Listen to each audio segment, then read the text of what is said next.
Here we have the 970 G1 Gaming from Gigabyte in our good place to start computer. This is a really great setup. What we have here first is the user bench results that classifies it as a gaming battleship and a desktop battle cruiser. Which, specifically the gaming is the area which we are interested in, where it actually with the 970 scored a 85%. Basically, for most of our builds, we normally see this. We see that on average, we get higher than the 50th percentile, meaning the match of components we have in our systems tend to perform very well. The specific case we can see here with our good place to start thing, it's in the 79th percentile, with our CPU performing in the 85th percentile.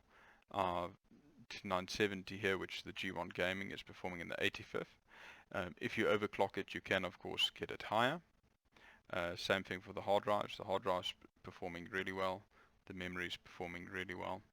But the main important bit here is specifically the graphics card here, which says it is actually doing excellent, and now let's have a look at what the actual performance are when you look at games.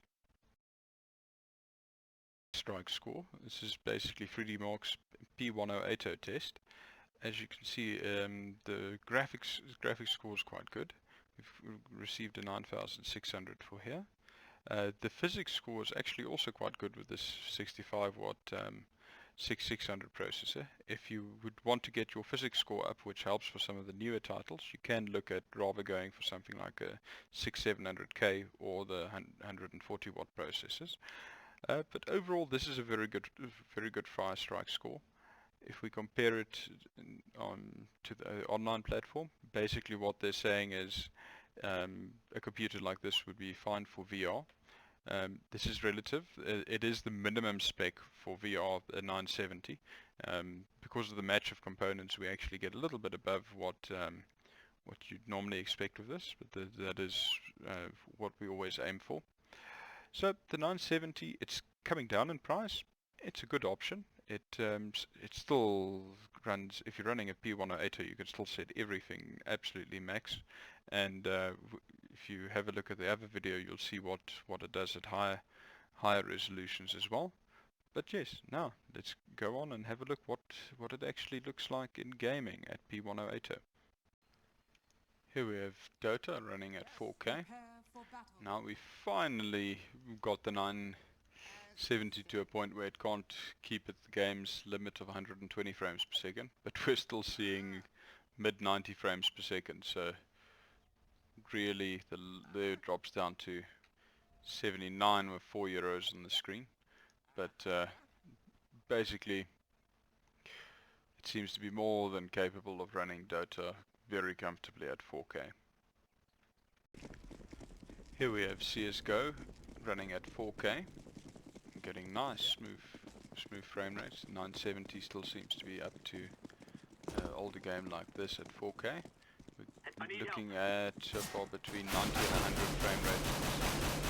frame rate. There we dropped down only about to 86, so that's good.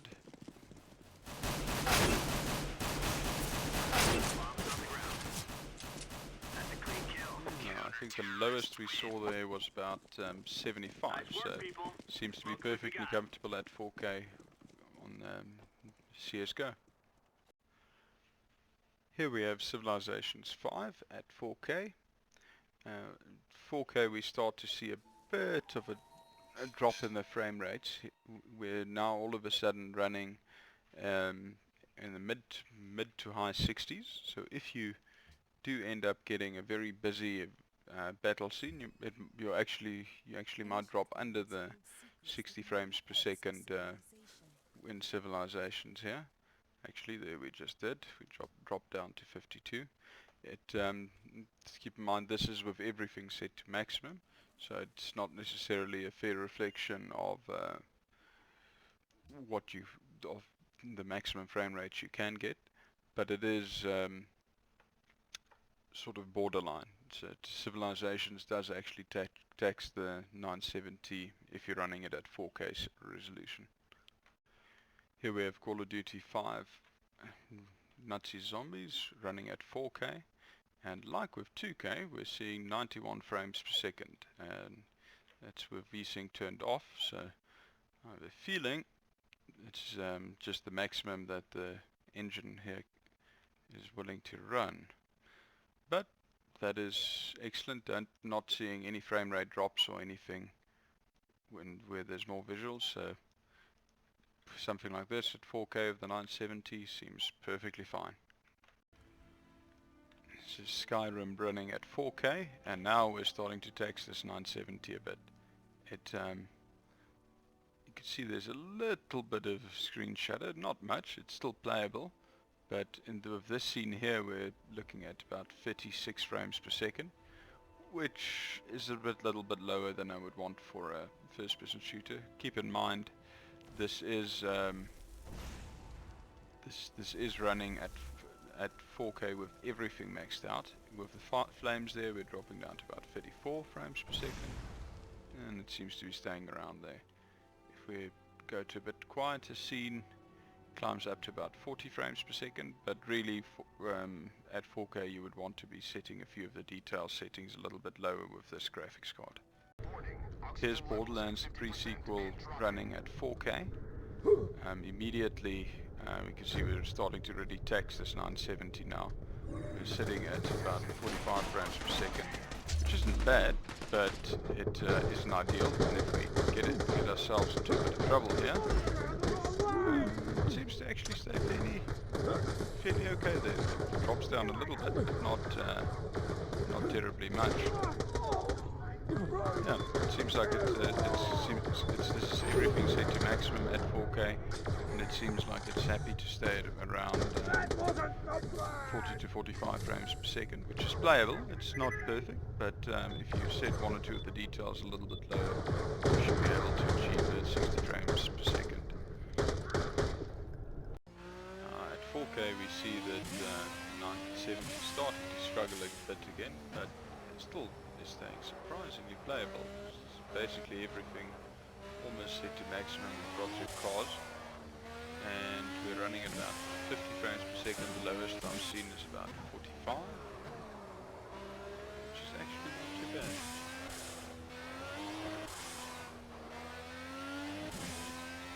Yeah, we're running at 50 frames with a scene like this.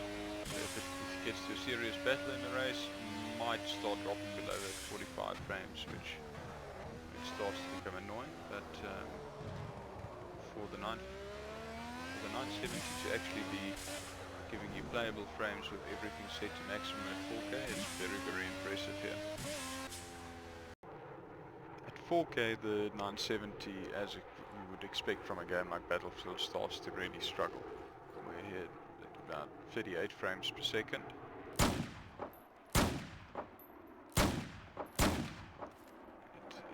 Do feel a bit of the shudder, and here we're dropping down to about 31 frames per second with a lot of vegetation in the scene. So but that being said, this is at ultra. If we set it a little bit lower, you'd still get a very nice experience playing at 4K with the 970. Here we have Fractured Space running at 4K, and now we're starting to let our poor 970 here struggle a bit. Without firing, we're sitting at 25 frames per second.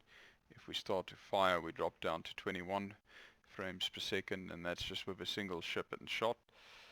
So that 4K and ultra settings is a little bit high for a 970. If we get an explosion there, drop down to about 22 frames per second.